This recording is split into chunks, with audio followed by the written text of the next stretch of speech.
Bem, senhores e senhoras, acho que vale a pena aqui fazer uma avaliação do cenário político após os últimos desdobramentos, né? A saber, a prisão do ex-presidente Michel Temer e vários auxiliares próximos, e segundo o juiz Bretas, que expediu a ordem de prisão, eles fazem parte aí de uma quadrilha, né?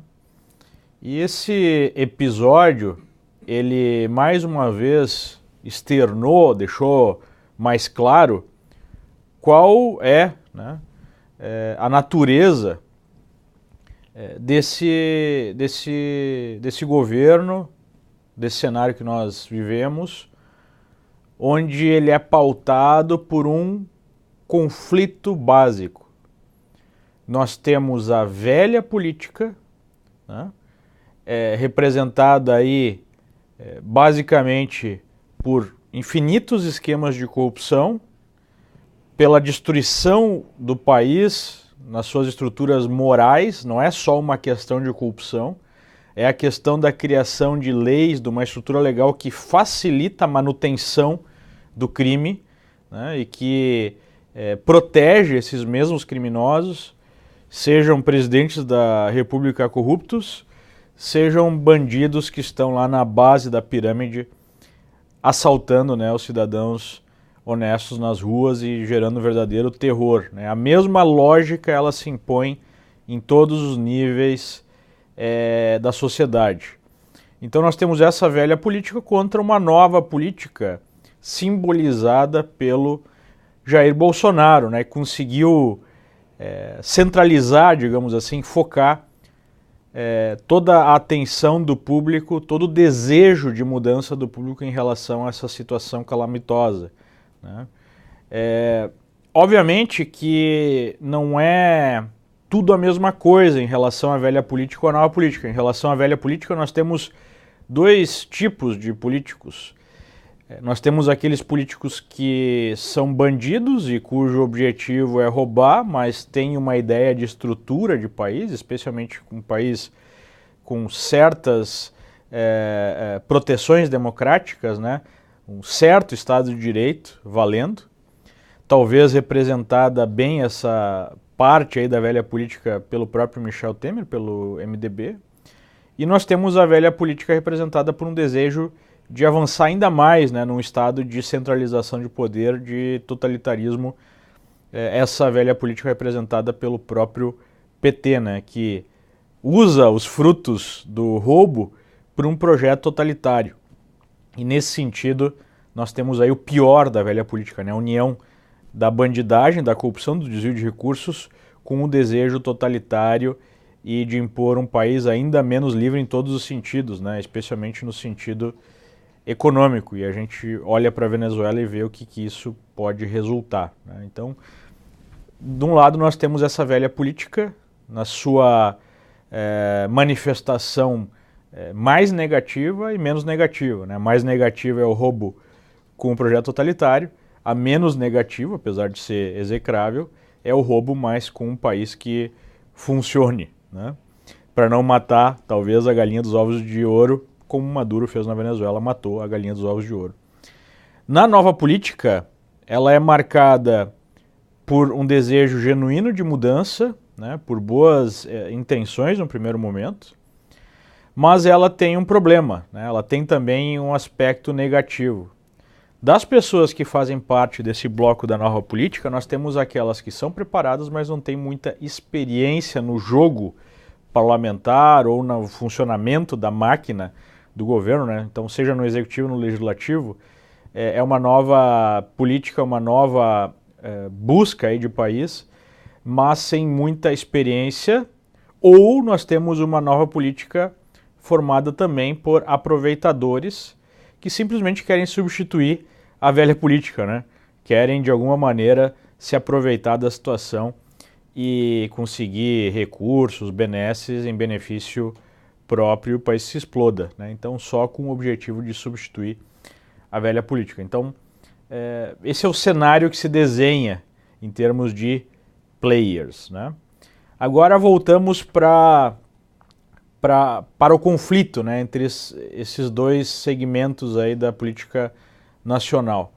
Nós temos aí ontem o maior terror dos políticos aí, da velha política, né, dos representantes, aqueles que saquearam, destruíram o país nas últimas décadas, tá andando de carro para algum lugar, tá se deslocando e chegar aí um sujeito com uma metralhadora, né, um carro da Polícia Federal e prendê-lo do nada.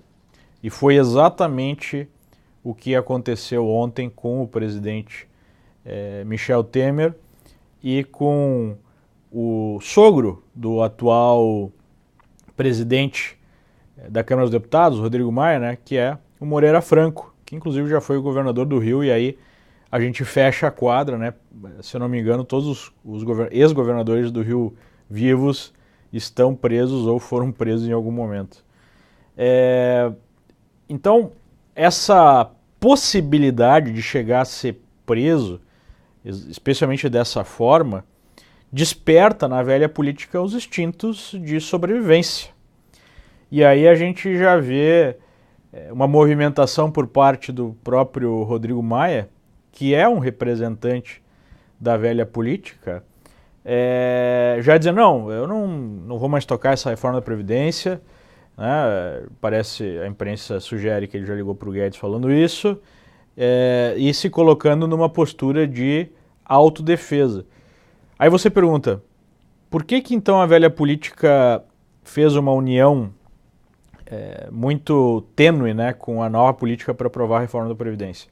Ora, porque sem a reforma da Previdência o país quebra, e aí sobra para todo mundo, só que obviamente nesse sentimento de mudança vai ficar pior ainda para a velha política, né? Então eles se organizam para aprovar a reforma da Previdência e com isso, né, e outras reformas aí para o mercado, para fazer a economia andar novamente, para ver se o povo esquece deles um pouco, né? Não podemos esquecer que basicamente o que aconteceu foi que a crise econômica massiva gerou esse sentimento de revolta. Foi ele o grande, né, foi esse movimento aí de destruição econômica que gerou todo esse movimento de criação da nova política.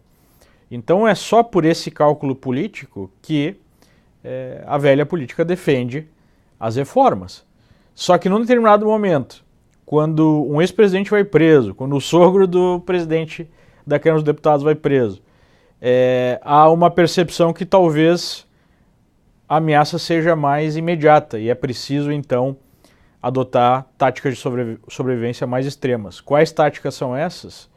Pressionar o Supremo Tribunal Federal, que é o grande defensor da velha política, né, o grande defensor desses sujeitos, a adotar medidas que os protejam, escalando então essa guerra. E aí a gente vê o STF definindo, né, levar casos de corrupção, lavagem de dinheiro para a justiça eleitoral, que nunca condena praticamente ninguém a penas mais graves, né? Historicamente é um órgão que dá mais multas, que impede as pessoas de chegarem ao poder se cometer algum ilícito nas eleições, mas não é uma justiça voltada para esse tipo de crime, né? Então, obviamente que é um tipo de proteção a esses sujeitos.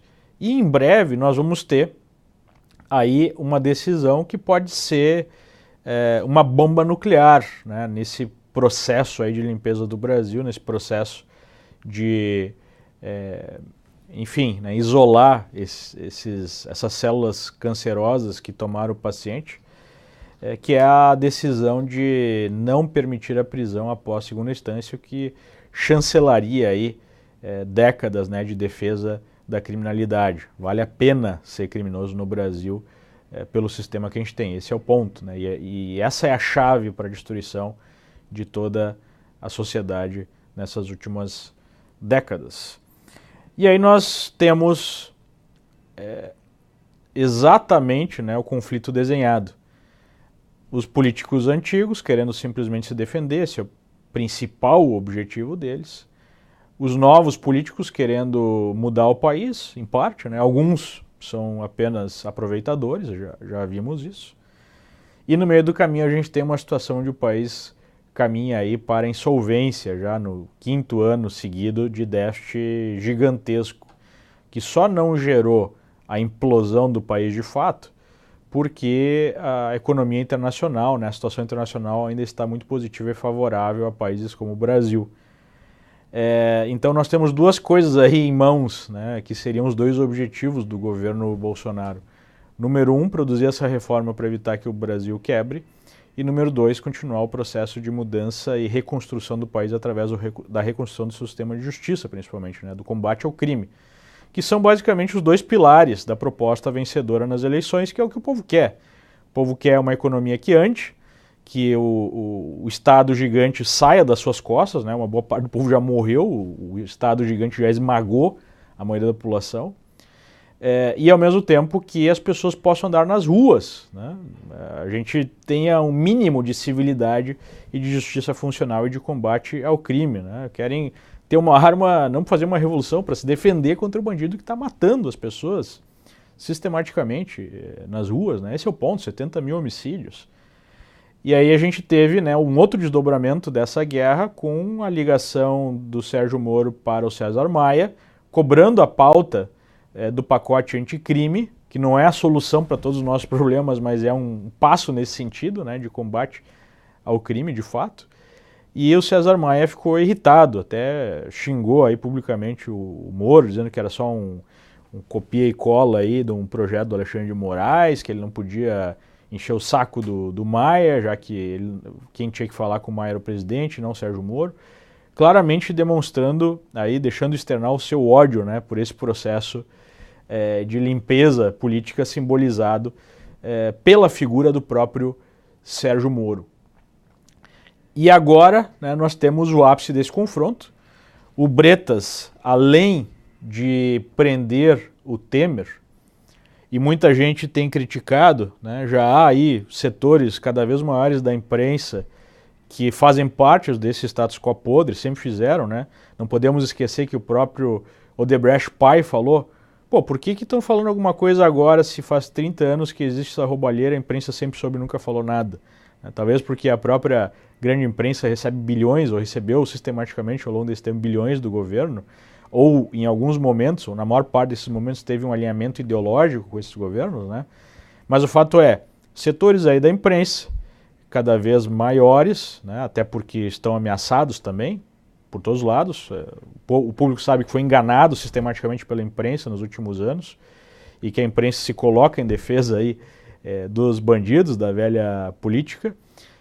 Falaram, não, o Bretas cometeu uma ilegalidade, não havia motivos aí para uma prisão preventiva, né, sendo que foi apresentado aí que o próprio coronel, que seria um testa de ferro do Temer, fazia um trabalho de contra-inteligência, verificava os passos dos procuradores, o esquema ainda funcionava, tinham valores em haver para serem pagos, que eram negociados. Ou seja, o que o Bretas está falando é que o crime continuava acontecendo e existia uma célula ativa de manipulação de provas, destruição de provas e até monitoramento dos próprios procuradores e dos próprios juízes da Lava Jato, né? Pelo menos esse foi o argumento apresentado, me parece um argumento válido, né? Se é verdadeiro ou não, a gente tem que olhar ao longo do tempo aí as provas sendo apresentadas, mas a princípio eu prefiro acreditar no juiz e nos procuradores do que num sujeito que tem não só um inquérito, mas 9 inquéritos abertos e uma série de evidências, né, de corrupção sistemática, ou alguém aí acredita que Temer ou essa turma é inocente, né? Então, se alguém acredite, por favor, fale aí, porque eu não consigo pensar que alguém acredite nisso. Mas o fato é, nessa sentença, o Bretas deu alguns recados para o STF. Primeiro, deixando claro, né, que essa manobra de jogar para a Justiça Eleitoral é uma manobra para proteger aí a velha política podre. Segundo, né, que o inquérito, o famigerado inquérito aberto para investigar aí críticos ao STF, é uma ilegalidade, é uma forma de colocar pressão contra os críticos, né, e obviamente eles devem estar se preparando para o grande julgamento aí da defesa dos bandidos condenados em segundo grau, né. Isso ficou evidente. Se houve algum ato ilegal, tipo uma ameaça de morte, né, algo que é de fato inaceitável, que se faça uma denúncia para a Polícia Federal, para o Ministério Público e rapidamente o sujeito vai ser preso, ou enfim, as medidas vão ser tomadas. Como aquele coronel reformado que ameaçou a Rosa Weber, rapidamente ele foi colocado em prisão domiciliar, né?